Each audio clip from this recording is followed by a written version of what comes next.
ভাইরাসের মতো হয়ে গেছে। তো সেরকম আবার একটি ভাইরাসের একটু বাড়বাড়ন্ত দেখা যাচ্ছে, যেটার নাম হচ্ছে metapneumo virus, human metapneumo virus. Human কেন? তার কারণ এভিয়ানও আছে, পায়রা বা অন্যান্য পাখির ক্ষেত্রেও এক ধরনের ভাইরাস আছে, তাকে বলে এভিয়ান। এভিয়ান মানে হচ্ছে পক্ষী শ্রেণীকে বলে এভিয়ান। এভিয়ান মেটানিউমো ভাইরাসও রয়েছে। তো তেমনি এটা হচ্ছে হিউম্যান মেটানিউমো ভাইরাস। এটা কি? এটা একটা আরএনএ ভাইরাস, যেরকম কোভিড একটা আরএনএ ভাইরাস, ইনফ্লুয়েঞ্জা একটা আরএনএ ভাইরাস, এইচআইভি একটা আরএনএ ভাইরাস, সেরকম এটা একটা আরএনএ ভাইরাস। এবার এই আরএনএ ভাইরাসের কিছু গ্রোথি প্রকৃতি আছে, এই খুব তাড়াতাড়ি মিউটেশন করতে পারে। আরএনএ ভাইরাসের নিয়মই হচ্ছে এরা খুব ফাস্ট মিউটেশন করে, ডিএনএ ভাইরাসের আবার কম। মানে এটা কেন বলছি, তার কারণ ভাইরাস এমন একটা জিনিস যেটাকে আমরা বলি জীব ও জড়ের মাঝামাঝি একটা বস্তু, মানে একটা পার্টিকেল বা একটা মেটেরিয়াল। এটাকে পুরো প্রাণী বলা যায় না বা জীব বলা যায় না। যেরকম ব্যাকটেরিয়াকে জীব বলা যায়, ফাঙ্গাসকে জীব বলা যায়, তেমনি ভাইরাসকে কিন্তু জীব বলা যায় না, কারণ ও যখন অ্যাটমসফিয়ারে থাকে ও একটা নন লিভিং এর মতো বিহেভ করে, যে অ্যাজ ইফ ওর মধ্যে কোনো প্রাণ নেই।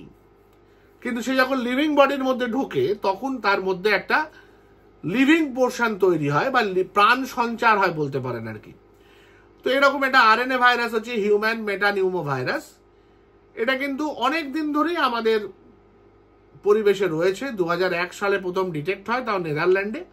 কিন্তু সারা পৃথিবীব্যাপী এর ব্যাপ্তি রয়েছে। পিসিআর পদ্ধতি যখন আবিষ্কার হয় তারপর একটা একটা করে ভাইরাস ধরা পড়ে। তো পিসিআর মানে হচ্ছে পলিমারেজ চেইন রিয়াকশন। এটা এক ধরনের ল্যাব ইনভেস্টিগেশন যেটার মাধ্যমে ভাইরাস আইডেন্টিফাই করা যায়।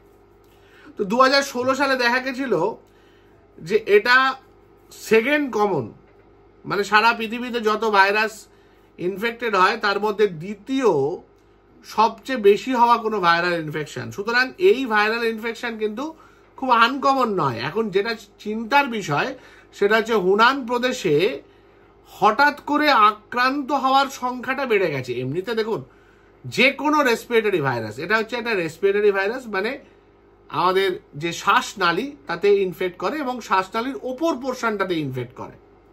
নাকের ভেতর সর্দি কাশি হতে পারে, গলায় ফ্যারেঞ্জাইটিস হতে পারে, ম্যাক্সিমাম ল্যারিঞ্জাইটিস হতে পারে। ওর নিচে সাধারণত এরা যায় না। নর্মালি এটা বাচ্চাদের হয়। প্যারানিউমো ভাইরাস ইউজুয়ালি 5 বছরের নিচে হেলদি বাচ্চাদের হয়, 6 থেকে 12তেও হতে পারে। তার উপরে যদি যায় সেটা খুব কমন নয়। ইউজুয়ালি বাচ্চারা বেশি এফেক্টেড হয়। হেলদি চাইল্ড মানে এমন নয় যে খুব অসুস্থ বাচ্চা, সাধারণ বাচ্চাদের গায়ে, মানে মূলত